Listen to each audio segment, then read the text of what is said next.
Go. Okay. Okay. Good evening. Welcome to the latest installment of Building the Scottish State. We were hoping to have Angus MacNeil with us this evening. We may still. I don't know. We're still awaiting for him to get in on the Zoom call. But I did want to have a show at the very least and talk a little bit about with Paul. Pending Angus's potential arrival. If he can't make it this evening for whatever reason, he's open to come on Saturday if we can work it out. So Angus, if you see this and there was a good reason that you weren't able to join us this evening, no problem. We can have you back very soon. So don't worry about that. I know life can throw obstacles in everybody's way. But Paul just wanted to talk a little bit about today and what happened in Pollokshields. And I started out the day, got up, and then I saw the beginnings of this, that there had been two people, dragged from their apartment at dawn by the Home Office vans, by the immigration enforcement vans. And then maybe you can help me fill in the gaps in the story, but the people noticed. There was someone that crawled under the van. Relatively quickly, there were dozens and then later hundreds of people who surrounded the van, prevented it from going anywhere. They called in, and then the Home Office, because they couldn't escape, because they were not successful in their kidnapping, they called the Glasgow police to come down, who protected kept order, protected the van. From any violence, but the two detainees remained within the van for I think 8 or 10 hours. And what I saw online was one of the most inspiring things that I've ever seen in my life, or certainly have witnessed even from from watching it on video.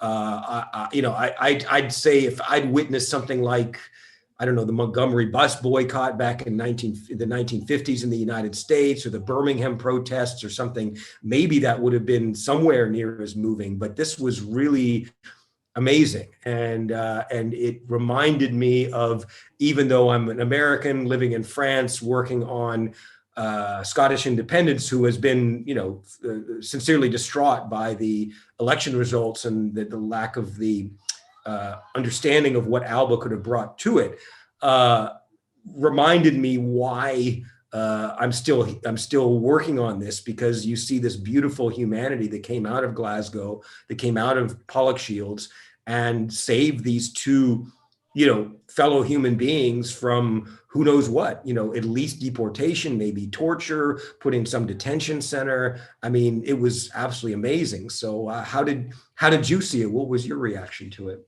Yeah, so unfortunately, Mark, it's something that's been going on in Scotland for a long, long time, and entirely against the wishes of the majority of people in here, like many other subject matters. But this is the great artwork of Priti Patel. Yeah. So Priti Patel, is great and genius. She's always tried to make an example of how we deal with these refugees, which is a term I don't personally like. I prefer the New Scots, if I'm entirely honest. But yeah, this goes on all the time. So obviously today, they've carefully picked our time it's the day when we were swearing in the new ministers of the Scottish Parliament. We've also got it's the fact that it's Eid, and the fact that, no one was engaged with regards to that was going to happen. And the further, echoes the fact of, again, the importance why we're here is to discuss independence, is because, even when our ministers, which we've elected, goes on to deal with the Home Office to try and get an answer and try and find out, a solution in the short term to, get a plausible outcome out of it, you find that they won't even speak to them. I don't know how many ministers that they went through before they actually get someone to speak to, and then they were fobbed off with a junior minister who probably couldn't give them any of the answers anyway. So it's a classic attack that definitely looks like it was spearheaded towards trying to make something very visible in also Nicola Sturgeon's backyard, being our constituency. So yeah, disgraceful by Priti Patel, and as you quite rightly point out, the fact is this is Scotland, but more importantly, this is Glasgow. Not putting favouritism in any part of the country, but that's the people of Glasgow. If you looked and seen anything that was happening on social media at the time, it was just people saying, "Get yourself down there." There was people showing up with bottles of water and things to try and help people and doing whatever you can. And as you rightly mentioned, people sat under the van, putting their own lives at risk potentially to make sure that wasn't going anywhere. And fair play, we got the result. It was, it's also not resolved, but certainly the guys on the being ushered into the local mosque. So a better outcome than certainly Private Patel was probably hoping for at the start of the day. Yeah, as someone who lived in Texas and has many Hispanics deported on a regular basis in even more brutal conditions, it's absolutely unimaginable that, for example, if a Mexican was being removed by force from their house, put in a van and shipped away, that the entire neighborhood would come out and lay down in front of the police cars to stop them from being deported. Absolutely unimaginable. It's a little different because the police are much more armed there. It's a different context, but it's one of these things that gives you faith in humanity. But again, I can't even, anywhere in the United States, I really can't imagine that. Maybe in New York, under certain circumstances, that there might be that kind of protest. But it was such a beautiful display of humanity, and they're one of us. I felt the same way when there was when Clara Ponsati, came from Catalonia, and in the Scots saying, "She's ŵIRE, you can't have her," so moving, just like, she's ours, you can't have her, you can't take her. It's one of the most moving things that I've seen within the Scottish people, is just that kind of it's not to put Scots above anybody or better or anything like that.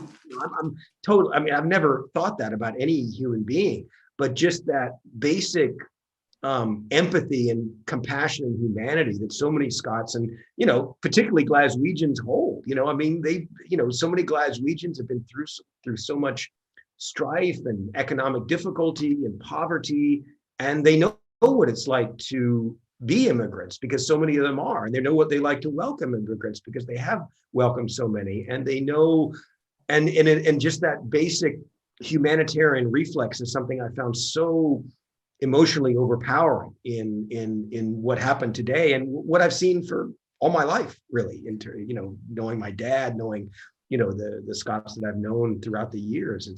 It's so it was a very moving day for me to see that, and I hope it expedites independence. I hope that maybe the Scottish government now sees, well, maybe it's not so good to hang out with the UK for much longer after all, but we'll see how that transpires. How did you?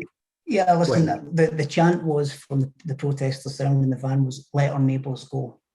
And that says it all, because certainly from my own perspective, and I'm sure I can echo for most of the Yes movement, is Scotland is everyone that chooses to make it their home. Now, neither me or you understand the circumstances why the two men were being deported. Yeah, that's fine. I don't know the ins and outs of it, but there's a way and a means, and it's almost that kind of subhuman category. Yeah. Do you know what? A Muslim community based in there, but that was Muslims, or that was everyone, because we realised that it's wrong, and it brings to the fore the absurdity of the fact that in our own country we've got a First Minister powerless to prevent such an action take place in our own constituency. It's just madness. Yeah. I understood they were Sikh. Not that makes any difference, for all right, sorry, that's not what I heard, but yeah, okay. But it doesn't matter. I mean, it was still, it doesn't deflect from the barbarity of it. But yeah, it's just a quality I've seen in Scots for so long, and again, something that's brought me into this has been 10 years ago, almost exactly, was just like, how could given the possibility of independence, how could Scots build a state which truly reflects these basic humanitarian, empathetic values? And that's what's always, motivated me to, within this. And that's what's been, frankly disturbing, not only with that, but with the events today in Pollokshields, but also with Craig Murray, with the Alex Salmond, and how, I'm not going to go too much into it, but I will say that there is some serious problems in the Scottish government with separation of powers, of the judiciary playing a very political role, that needs to be resolved. And what my basic observation is that, of course, independence needs to occur, but it needs to occur in a proper fashion. And if it's only replicating or enhancing some of the very negative qualities that have been exhibited by the Scottish government in recent months, especially regarding Alex Salmond and Craig Murray, I don't know how much better independence will be better. And I think it's, it has to be better if it can't just be a Westminster mini-me. And so guiding the independence movement, towards a truly better constitution and a better separation of powers, a better, governing system is so important, if independence is to be truly worthwhile.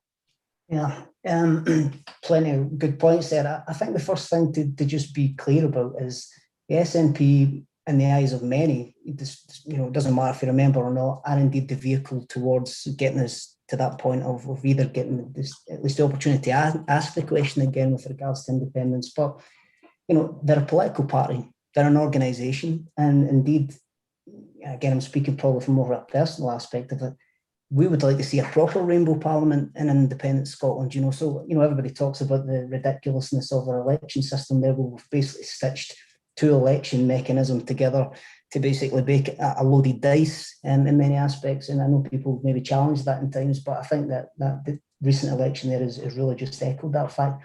But, the Dáil system might be a better fit in an independent Scotland because you'll have a chance for, what they originally purported to be a rainbow parliament being that way. Mm. And the key part there is, although, me, you, whoever else might not agree about everything what an independent Scotland should potentially look like, but we do believe that the decisions for this country should be made by the people who work and live here. Yeah. And that's the key difference here. We're subject to decisions that are also, imposed upon us rather than being voted by the demographic people here. So, but the key point I just want to echo there is, issues that you've got just now, you could argue a result of not having these powers. Because you could elect any party in and they could, have various decisions that not everybody agrees with. So it shouldn't be replicated as an example of what an independent state would look like, because being in power for 10 years should be enough to demonstrate to people and build the confidence to say, yeah, we can do this. Because a lot of people in Scotland didn't think that we could pre-2014. Yeah, no, I'd love it to be the case, but we're a bit too stupid or we're a bit too that. And I know that's become almost a meme now, but it's true. Many people believe that I capability. Yeah. So having the many years under a government, and listen, we're human beings. Everybody's got their failures, and when the human aspect is involved, then you've got some potential risks about any kind of government strategy there. But it shouldn't be the end window of what we believe independence to be, as much as I totally accept the point you're making. It's there's some ugly things. No, and I agree, and as difficult as these events have been to witness with Alex Salmond and the whole situation with Craig Murray and the women who were led down the garden path and have suffered very badly because of these botched charges, that at least is very illustrative of what needs to be corrected in an independent Scotland. For example, in the United States, every constitution is in part a reaction to what didn't work before. And if you look at, for example, the U.S. Constitution, before the prior to the Declaration of Independence, one of the complaints was that the British agents in the United States were using what were called writs of assistance, which were these open-ended search warrants given to British colonial agents to ransack and search any house or building they wanted to make sure that whoever they were searching paid all of their taxes to the British state or the British Empire at the time. And if they weren't, they could be arrested. So, and so the Fourth Amendment was that there had to be probable cause against unreasonable search and seizure of houses or papers and effects in the U.S. or so I think Scotland can take that opportunity as well to look at what has gone wrong recently in the judiciary and other governing systems within the UK or within the Scottish government, and create a constitution which tries to compensate for that, but also make the constitution something that can be adapted so that when there's other stuff that comes up that is very problematic, that the constitution can remedy that as well. Whereas the United States Constitution is kind of stuck in 1789 and is very unadaptable to modern things like campaign finance and corporate corruption that it should be adaptable to. But I just hope that, it's dispiriting the election results from a point of view of someone who helped ALBA with their manifesto. But I'm not giving up, and the cause is still as good and still as worthy. And it's just a question of how do you get these ideas through and into what Scotland will become after independence. As I said, because if it's just a kind of a mini, just another corrupt oligarchy, it will be a total waste. And so we just have to keep working towards that, even though we just don't know how it's going to come out at this point. Yeah, I can't really challenge anything on that, Mark, to be brutally honest with you, because I think it's something that certainly people who have been, long-term invested in the pro-independence campaign have been asking themselves very recently of what that potential looks like. I mean, the situation with the AIRSON case, and indeed the women that were involved in that as well, doesn't build confidence. And it goes back to my previous example of, the long-term demonstration of being able to run the country in affairs from here was about demonstrating that. So that it is frustrating. What I will say is the fact of many people have again lended their votes to the SNP who might not fully be traditional supporters of the SNP policies or whatever you want to think in that, but on the basis of them being the vehicle to independence. So I don't see any real positive outcome if they don't deliver on the mandate this time around. I just don't. I think if they've not got us well on the road within the next 12 months, that might kind of fare not in the best outcome from when it comes to the council elections, as an example. But certainly, there's many people across the yes movement really confused about what the message is for the SNP taking us across. And hopefully Angus will be able to help some of the questions when he eventually comes on the show as well. Yeah, well, yeah. So I seriously doubt that he'll be on with us tonight. So we'll hope we will re-invite him for Saturday, and so we hope Angus, we hope we can join. You can join us on Saturday, but it's just. Would have loved to talk to him. Would have loved to talk to him this evening, get his thoughts on this. But did any questions come through while we've been talking? Yeah, there's quite a few bits in there. I'll give it 2 seconds. Look at that. Yeah, go ahead. That time.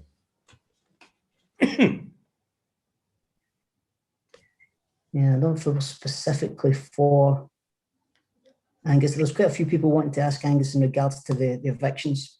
For example, Thomas MacArthur from Facebook was asking, was there not supposed to be no evictions during COVID? Was this not the Scottish government, but Westminster or Westminster, as he says? So there was certainly an idea that that's different. Evictions is different from expulsions. So evictions would be people not paying their rent and being expelled from their houses because of non-payment of rent. This is deportation. It's a different legal system. So I don't know if that answers his question, but it's not an eviction. It's a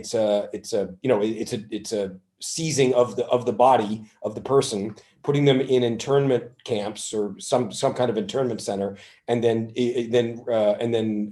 sending them to wherever they came from, which a lot of times the U.S. and the UK bombed into submission. So it's a really difficult question. But all I would say is that evictions are separate from deportations. Another good one, topical. Anita King's asking, Mark, what's your thoughts on Craig Murray's situation? Very, very difficult for me. I've known him. If you've watched the movie, the documentary by Alan Knight, London Calling, I participated with Craig Murray on making that film about the BBC. I've met him I've spent time with him. He is a gracious, compassionate, lovely human being, and to see him, and I've read, there's an interview I have with him. There's also an interview, well, not a podcast that he did explaining the salmon situation, and especially woman 1 and woman 2, the two big ones concerned in that, and what he and the ways in and which and only one of them of the charges had any relevance whatsoever, and it was dealt with back in 2011, and it didn't even come close to anything like, you know, sexual assault or anything like that. They had a bit too much to drink. They laid down, had a little cuddle, got up, realized it was a bad thing. Alex apologized. She was asked if she still wanted to work on with him. She said no problem, and they continued to work on together. I won't say anything more than that. But that was the only thing that had any legitimacy whatsoever. And Craig Murray pointed this out, and he's spoken about it, and he attended the trial, and he observed the comportment of the press in general during that. During the trial, and what he saw was that he was the only one. They would basically, the prosecution would put forth their arguments, and then it would go to the defense, and then the press would just drop their notebooks or their iPads or whatever, and they wouldn't even listen, and they wouldn't even report on anything that the defense had to say. And Craig Murray did, and now he's facing jail because of that. And it's really, really, really disturbing. I'm from the United States. I've studied, very deeply the American political and judicial system, and these types of, and I believe me, I have plenty to criticize the American judiciary about, especially now. But if these if the American standards had been upheld in this case, Craig Murray would never have been in jail. Also, what I found very frightening in watching both Alex Salmon's and Nicola Sturgeon's testimony in the Fabiani committee, which is all a matter of public record. I'm not disclosing anything secret here. There was the withholding of evidence. Sturgeon and her entourage were requested evidence on numerous occasions that they did not provide, despite the subpoena. Often the evidence was incomplete, if at all, and the idea that evidence could be requested from a court, and then the party that's been requested from which the evidence was requested can either not provide it or selectively provide it is inconceivable. Again, in the American system. Again, I have plenty to say about the American system, don't get me wrong, but these basic rules of disclosure of evidence, discovery, all of these basic things that are so essential for any kind of fair judiciary and fair trial were so flagrantly violated by the Scottish government in this case. And that's aside from what Craig Murray and Alex Salmon have gone through, that's equally disturbing, to say the least, that these what should be constitutional basic judicial and procedural safeguards in any trial, let alone someone as high profile as Alex Salmon or whatever, were not followed, and there was no recourse by Salmon on his side against flagrant withholding of evidence, selective, and the idea that they could select what evidence could be was disclosed and wasn't, and the fact that the Lord Advocate is both a member of the Scottish government and the chief prosecutor. I mean, it's such a flagrant conflict of interest. It's just unbelievable. And so these are things that need to be resolved in an independent Scotland, no question about it. If Scotland becomes independent and these anomalies, I'll put it lightly, anomalies are still in place, then it's not worth it. You know, there has to be a better system put in place. And yeah, you're going to have to go up against some pretty, you know, entrenched interests to do that, but it has to be done if a fairer Scotland is going to be produced. Because if the American system at its best, if it was looking at this, if the salmon was a court thing was on appeal to an appeals court in the United States, they would have seen, oh, withholding of evidence, selective, release of evidence, withholding of witnesses, all this stuff that went on in this case went on, but there's no, but the highest court upheld it. Maybe the Supreme Court will see things otherwise with Craig Murray. Let's hope. But but there's no written constitution, so it's not unconstitutional.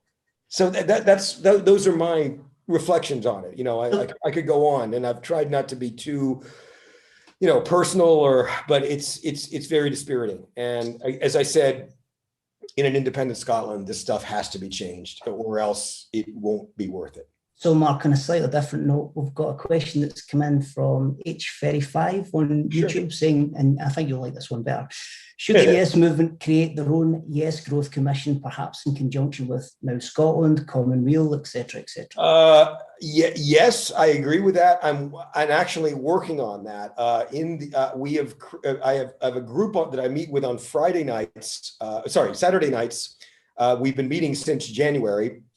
We have named ourselves the Scottish Sovereignty the Scottish Sovereignty Research Group, and we've done a lot of work into getting into EFTA, getting into having a written constitution, and also getting into the Nordic Council, all of which was expressed quite clearly in the ALBA manifesto, which we're very proud of. Obviously, ALBA wasn't to be in this, but we are beginning to transform our group, and we'll be working on this very diligently in the weeks and months to come. And we want to bring in, the thing is that there's so much talent out there. There's so much work that's been done on independence issues, Commonweal, the Constitutional Commission with John Drummond and Elliot Bulmer, the Constitution for Scotland with others, and Commonweal, all these groups, but they've all been kind of singing in their separate choirs. And what we're trying to do is, what we're going to do as a group is try to bring this all together into and with economists, with people from ALBA, with people from the SNP, into where we can quickly develop a coherent governing framework for Scotland. Because as we see it, and as I've had expressed by several people, seeing Nicola Sturgeon the other day on Andrew Marr was somewhat dispiriting. He was shooting the normal questions. What about the border? What about currency? All that. And she didn't respond very well. Well, we'll get to it when we get to independence. No, this stuff needs to be figured out now. It's not to, and it's not just to the Scottish government, you're the Sturgeon's entourage to develop this. There's so much more wisdom and experience and work that's been done. And it would be an absolute travesty to put that to waste in expecting that, the SNP hierarchy, you're going to come up with this amazing plan, during a campaign. This is stuff that has to be started now.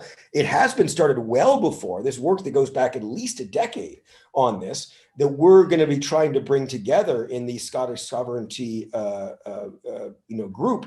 So so in the response to the question, we're working on it, and we're trying to get many people involved in it, and we're very much an umbrella group that is trying to bring in all of the best experience from that's been done for decades. There's so much good work out there. It just hasn't been brought together, and the SNP hierarchy, such it is, doesn't listen very well.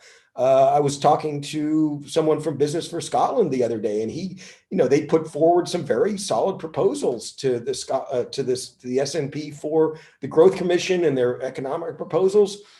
Yeah, they didn't take on very much, maybe a fraction, I don't know, but I don't think that's right. I think that I think that they need to be much more inclusive and open to outside, or not even outside. I mean, it's all inside. We all want the same stuff. We all want a good Scotland to emerge, but it's just my impression that based on virtually everyone I've spoken to, the current SNP hierarchy is kind of impervious to good advice and just wants to say what they want to say as decent policy, even though when there's an actual campaign, they're going to be completely out of their depth if they don't take on better and more advice. And that's my view. So just on that, I'll probably take the last one in the night, Mark, is sure. Thomas MacArthur's asking if you think that ALBA will be a party to be reckoned with next time as they stand with the SNP. I think it depends on the SNP, really. The SNP need to, I think that if at the very least, ALBA had the main objective that Alex Salmond stated was that he wanted to inject urgency into the independence issue. If they did that, that would be great. That they would have succeeded, even if they didn't have anybody, they didn't have anybody elected, in this round. But there will be municipal elections next year. There will be parliamentary elections and all that in the future. And I think it's really incumbent on the SNP to, I would say very, very quickly. I mean, especially after today, the idea that the Home Office is in charge of Scottish immigration policy. How many more Pollock Shields events do we need to have? Does Scotland need to have before they realize, oh, maybe we should be independent and have our own immigration policy and be able to welcome and nurture these new Scots rather than putting them into confinement centers and maybe tortured and sent in shackles back to wherever they may have come from. I mean, it's absolutely barbaric. And I hope that comes through with today's events, making that connection between still being in the UK and being subject to their despicable immigration rules, and being independent and being able to welcome and nurture people who come, who want to make a contribution to the society. So, I hope that was a coherent answer, but I just think that it's, I think the SNP needs to move. They can't just say, "Oh, that awful Home Office. Oh, that awful, they're so terrible. The UK government is so terrible. How can they do that?" No, you got to find a way to get out quick.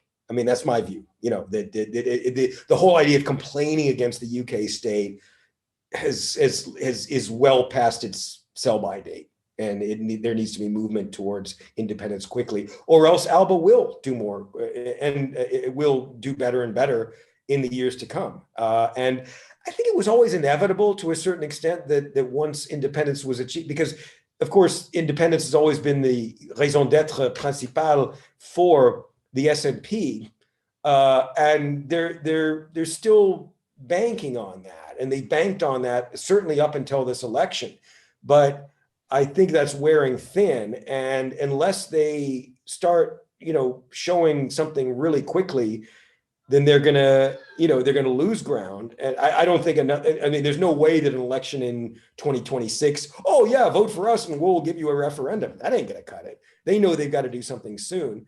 So I think in answer, yes, the ALBA will cut more and more into them. If they don't make any moves on, serious moves quickly on independence.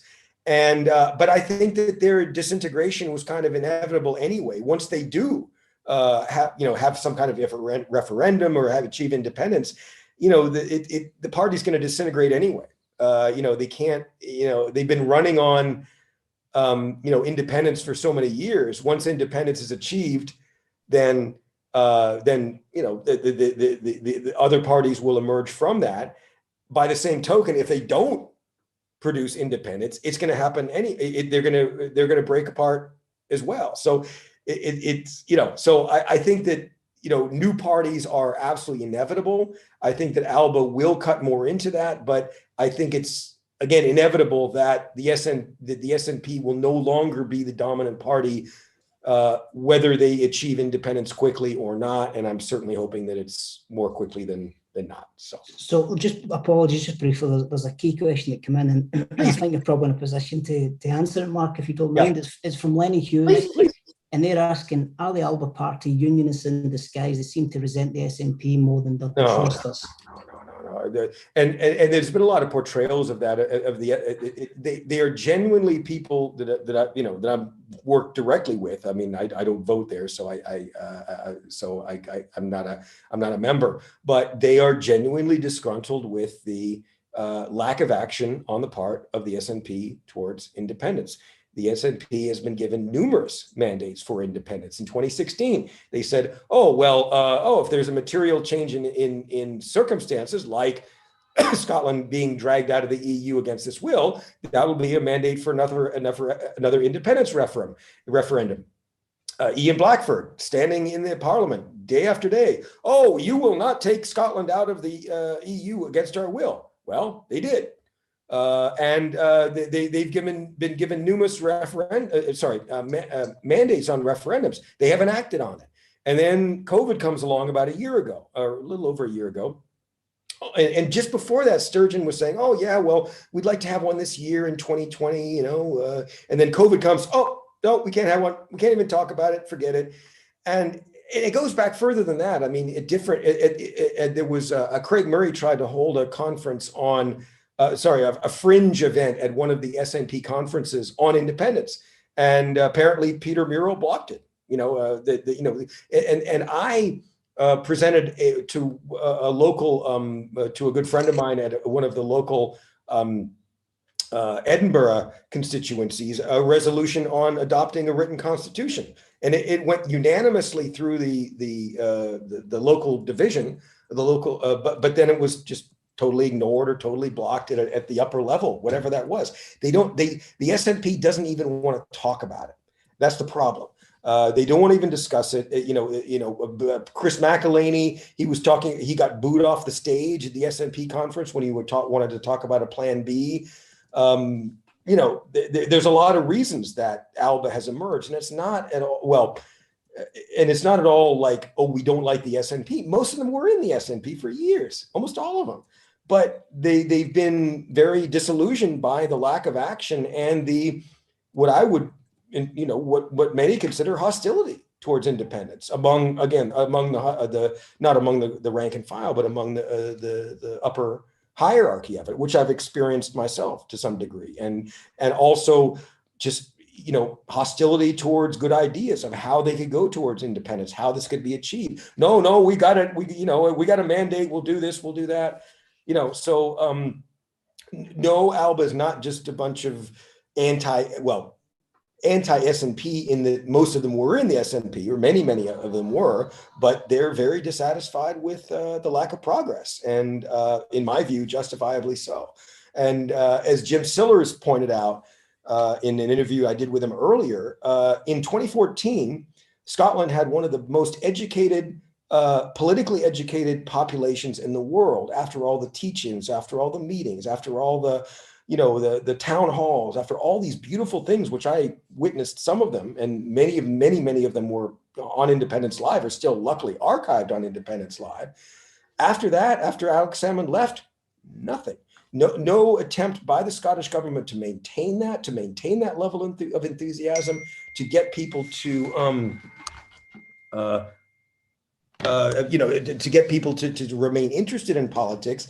And as Jim Sillars, is pointed out, he feels that those are just, 7 wasted years, that they could have been nurturing the independence movement and getting it towards that. But instead, it's been adrift. People are getting more frustrated. And it's hard, you know, and I think that explains ALBA more than anything else, more than any kind of anti-SNP sentiment. In my view, it's because the SNP has not acted on what it said it would do, and has been hostile towards much of the independence movement, the bloggers, the people, like well, I mean, Wings Over Scotland is a specific case, because I think, in my view, Stuart Campbell has been, overtly, unnecessarily hostile and insulting, despite his good forensic work. That's my view. I just think that he's been really too insulting,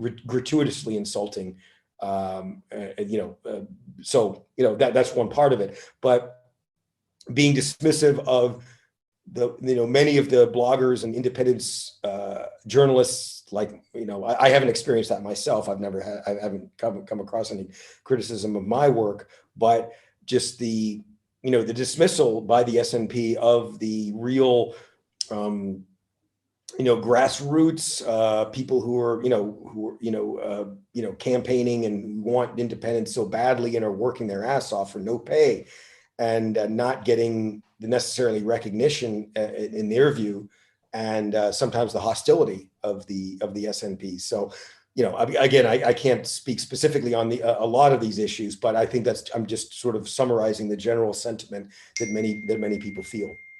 Well, on that, Mark, amazingly enough, all your audience have stuck around to hang around, even though you're guesting on the show. So that really speaks. Oh, well, I hope we can have Angus back on. That would be wonderful. We can have Angus on Saturday. I'd love to see him. But I'm just going to add to that is, of course, we entirely rely on any donations that anybody can obviously offer, if you can, because we do realise that people are a bit hard up.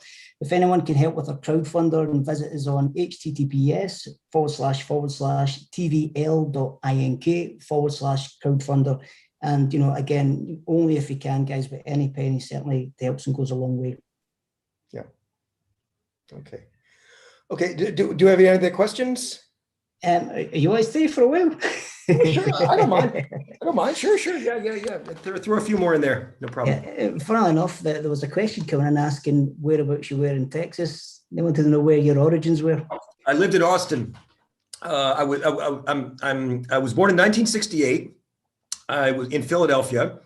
I didn't live there long. I lived in North Carolina in the early 70s as a boy, and most notably in New Orleans, Louisiana from 73 to 79, and then Austin, Texas from 79 to 94.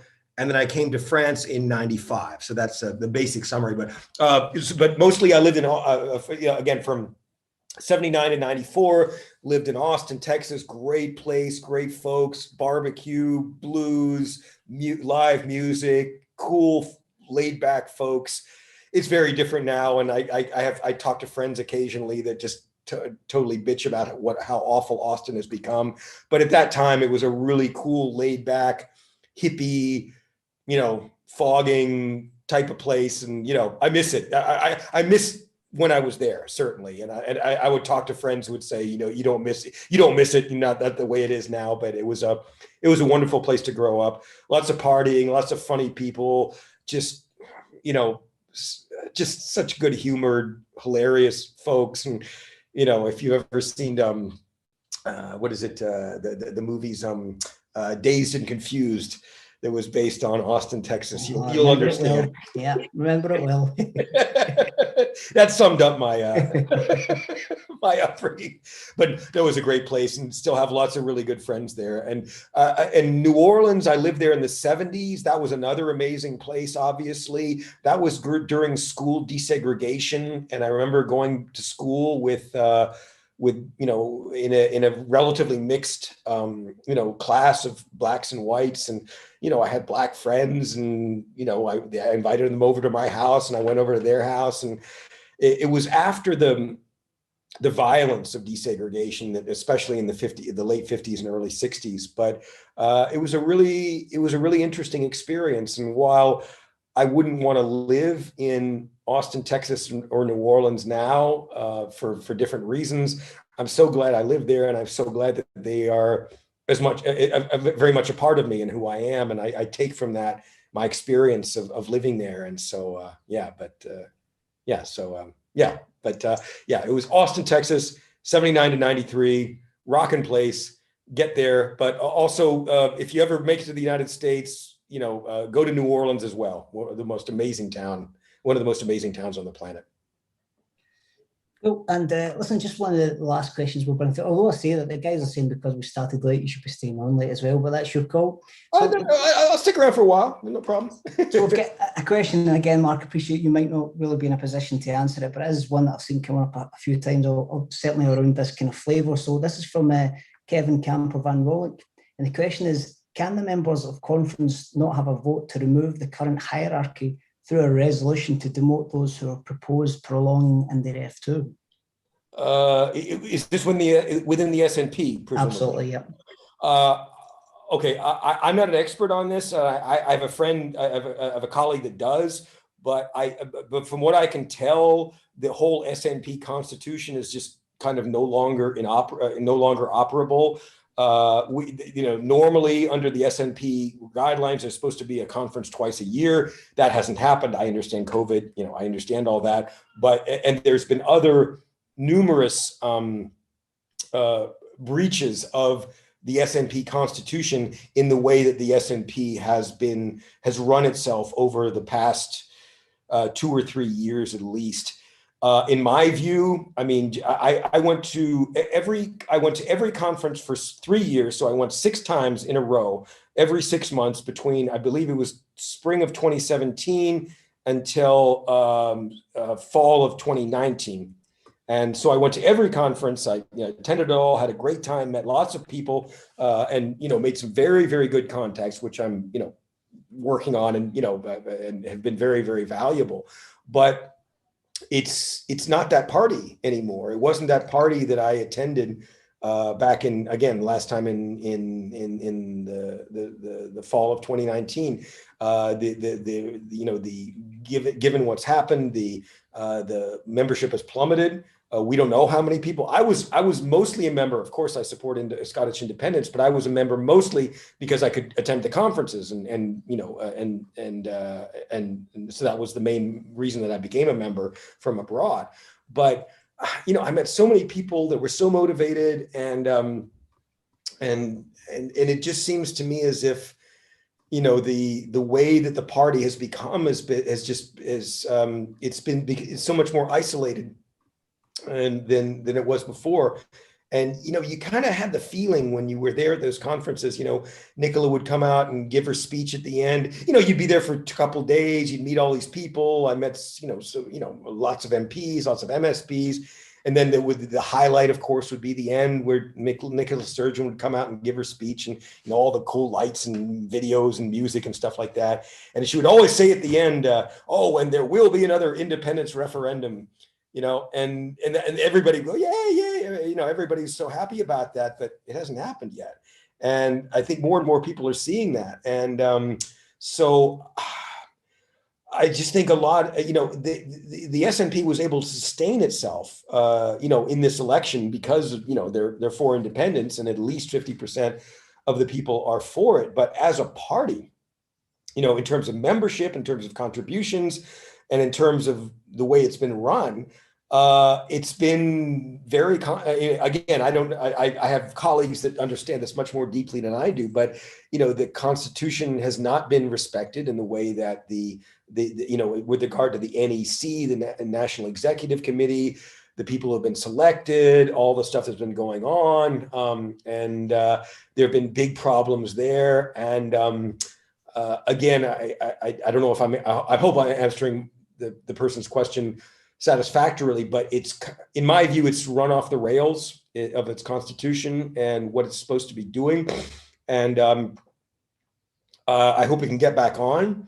And I think that ALBA is challenging that in the fact that, well, it's set up in large part because of the shortcomings of the SNP, or the perceived shortcomings, and we have certain issues with money that was supposed to be a certain £600,000 that was supposed to be ring fenced, spent exclusively for another referendum. That's gone. We don't know where it's gone, and there's no explanation. The treasurers of the SNP have been denied access to the accounts, and so we don't know where that money's gone.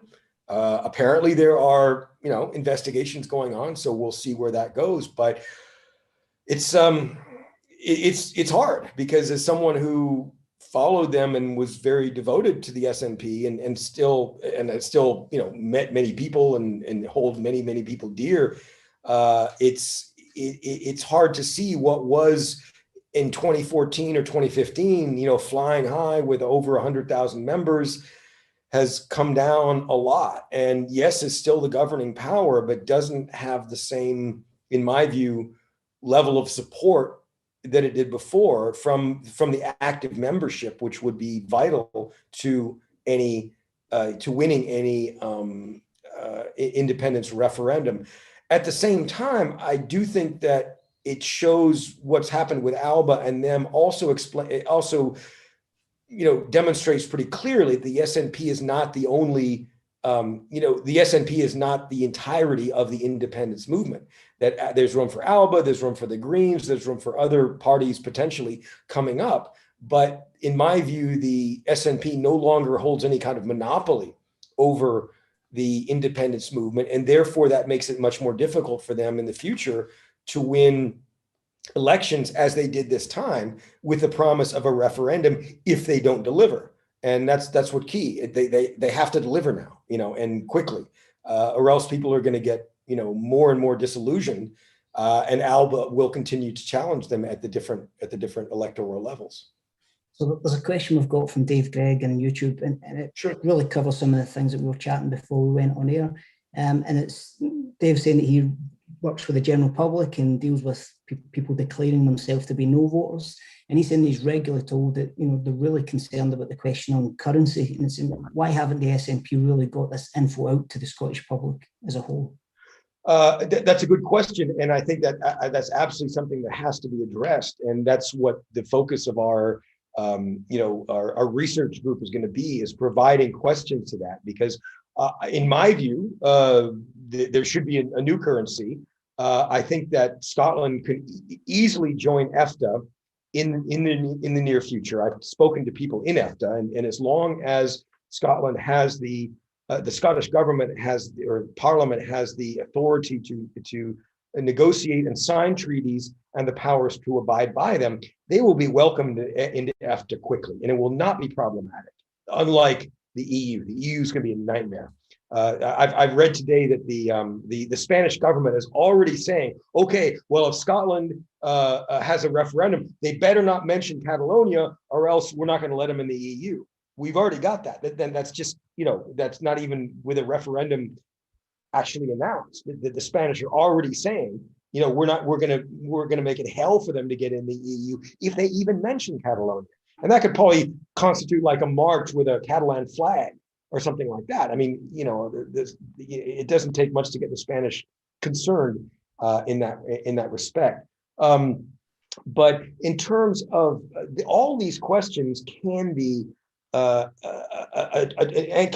must be addressed before the real question is put to the Scottish people. And there are relatively simple solutions to them. Of course, Scotland can create their own currency, and even if they're in, let's just say scenario, Scotland becomes independent in some way. They get into EFTA quickly. They get back into the EEA. The industries can start to recover. Scotland can start to sell fish and agriculture and all these things again, and start to recover from the damage done by Brexit, which is going to take a while, no matter what.